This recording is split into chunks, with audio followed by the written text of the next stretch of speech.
ආයිබෝවන් සියලු දෙනාව සාදරයෙන් පිළිගන්නවා සයන්ස් නොලෙජ් channel එකට. අපි අපේ channel එක ගැන විස්තරයක් ඔබට කරේ නැහැ.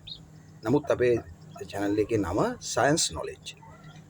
අපි තවම විද්‍යාත්මක දේවල් ගැන කිසිම කතා කරේ නැහැ. නමුත් අපි ඊට ඉස්සෙල්ලා විද්‍යාත්මක දේවල් විද්‍යාත්මක වෙන්නේ කොහොමද කියලා දකින්න අපිට නිගමනය නිරීක්ෂණය තුලින් නිගමනය කරන්න පුළුවන් දේවල් අධ්‍යයනය කරනවා. පේනවද මේ පැටියෙක් මේ බිත්තරෙන් ඇවිල්ලා මෙහා දඟලනවා. මෙහා මුත් අසනීපයක්වත් මුකුත් නෑ. මෙහා ආපුවා.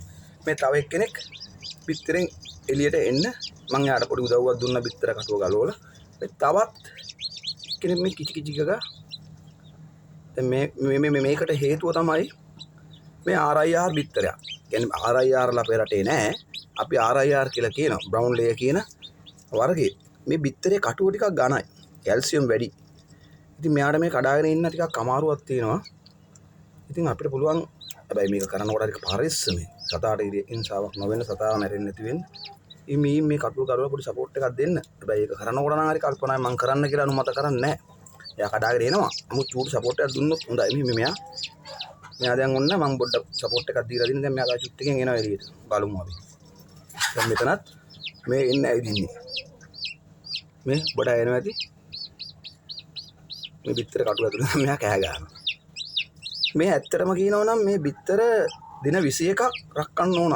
ඒක තමයි සාමාන්‍යයෙන් අපි දන්න අත්දැකීමෙන් දන්න අපි ඉගෙන තියෙන දේ දින 21ක් කිකිලියකට බිත්තර තියෙනවා. නමුත් මේගොල්ලෝ දින 19න් එන්න ගත්තා. අද තමයි 21. මේ එනකොට මේ තියපු බිත්තර වලින් බොහෝ දැන් ඔබට පෙනේ මේවා තියලා තියෙන්නේ 13 වෙනිදා. මේවට තව කල් තියෙනවා. මේවා දවසට 4-6 පාරක්වත් මේව කරකවන්න ඕන. සාමාන්‍යයෙන් දෙපාරක් කරකවම ඇති කියලා මම අහලා තිනවා YouTube එකේම කියනවා. ඒ වුණාට 4-6 පාරක් මුල් අවදී මුල් සතියේ මෙන්න මේව හරවන්න ඕන. හරිද? මේ මොකද මැෂින් එකෙන් පැය දෙකෙන් දෙකට ඔටෝමැටිකල් මැෂින් එක පැය දෙකෙන් දෙකට වගේ බිත්තර හැර වෙනවා. එතකොට තමයි අපිට වැඩි ප්‍රතිඵලයක් ලබා ගන්න පුළුවන් වෙන්නේ බිත්තරේ. දවසට දෙවතාවක් කරකවන වඩා සතිය පළවෙනි සතිය තුල 4-6 වාරක් කරකවන්න. ඊට පස්සේ නම් දෙපාරක් තුන් පාරක් කරකුවට කමක් නැහැ. මේ 3 වෙනිදා මේ 13 වෙනිදා මේ 7 වෙනිදා දීපුවා. මේ එන්නේ මේ ඇවිත් තියෙන්නේ මේ 3 වෙනිදා දීපුවා. ඒ කියන්නේ 3 වෙනිදා කියන්නේ අද 24. අද 24 කියන්නේ දින 21යි. අද නෙවෙයි. පෙරේදා ඉඳන්ම සත්තු වෙනවා එළියට. මම ඔබට පෙන්නන්නම් ඇවිත් ඉන්න සත්තු. දැන් මේගොල්ලෝ අල්ලන්න කරන්න යන්න හොඳ නැහැ තාම. මේගොල්ලෝ වියලිලා නැහැ.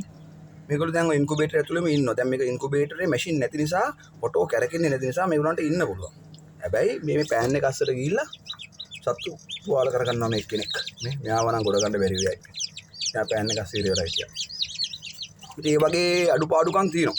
ඉතින් මෙතනින් එතන දැලක් ගහලා කවර් කරනවා. ඉතින් අඩුපාඩුකම දැක්කම ඒ අඩුපාඩුකම හදන්න ඕන.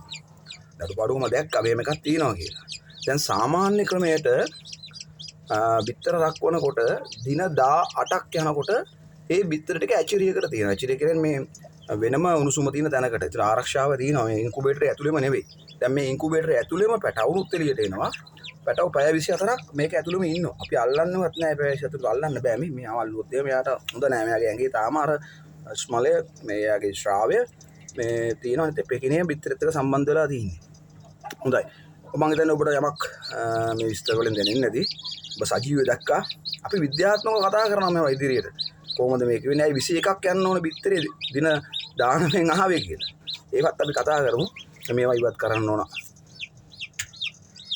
එතකොට දැන් බලන්න දැන් මේ බිත්තරේ මේ පැටියත් එන්න බලාගෙන ඉන්නේ. දැන් මෙයාට ටිකක් එන්න අමාරුවක් තියෙනවා. හැබැයි මම කිව්වේ මම අනුමත කරන්නේ නැහැ මේ කටුව කඩන්න යන එක. මොකද හැම කෙනාට මේක කරගන්න බැරුව ගියොත් සතා මැරෙනවා. චූටි සපෝට් එකක් දුන්නාට නම් කමක් නැහැ. මේක දෙන්න ඕන. ඉතින් එයාට හානියක් නොවෙන්න.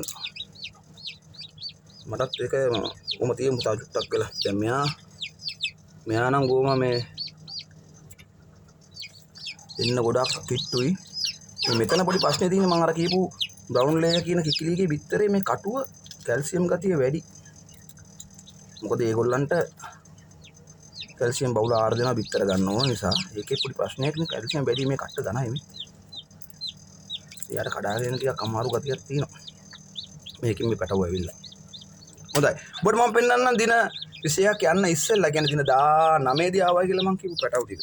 ඒගොල්ලන්ව වෙනම වෙන් කරලා පැය 24කට ඉස්සෙල්ලා ඒගොල්ලන්ට මේ බ්ලූටර් එක සූදානම් කරන්න ඕන.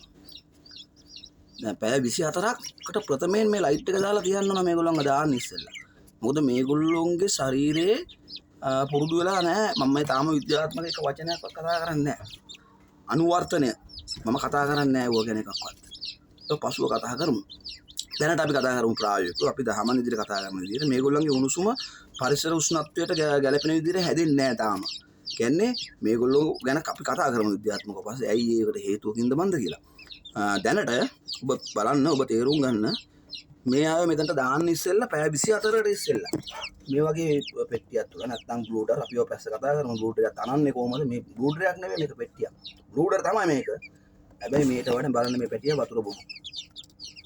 දැන් මේගොල්ලන්ට මේ තියලා තියෙන්නේ විටමින් B ග්ලූකෝස් කලවම් කරපු වතුර. දැන් මෙතන පොඩි ප්‍රශ්නයක් තියෙනවා කූඹි වහනවා ග්ලූකෝස් වල. හැබැයි ප්‍රශ්නයක් නැහැ. මේගොල්ලෝ දැන් අර තෙත ගතියෙන්ම ඉඳලා අර මම පෙන්නපු විදිහේ සත්තු මෙතනට දැම්මම කූඹි ඒගොල්ලන්ගේ ඇඟේ වහනවා. දැන් මේගොල්ලන්ගේ ඇඟේ නම් වහන්න බෑ. මේගොල්ලෝ කූඹින්වත් කයි. කොටලා කයි. හරි. ඔබ දැක්ක මේක. හොඳයි. අදට මම හිතනවා මේ වීඩියෝ එකෙන් දැක්ක දේ මේ ඇති මේ වීඩියෝ එක කියලා. ඉතින් ඔබට තව විස්තර ගේන්නම්. දීර්ඝ විස්තර විද්‍යාත්මකව මේ සතුන් හදන්නේ කොහොමද? මේ සත්තු හරි නිරෝගී විදිහට හදන්නේ කොහොමද?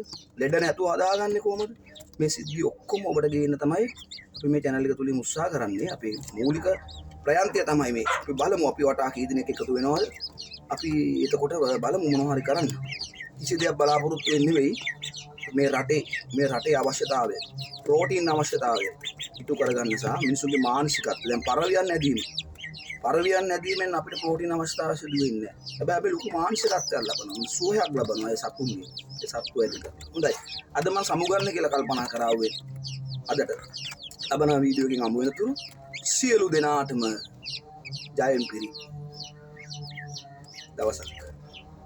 දවස් උදා වේවා. ස්තුතියි.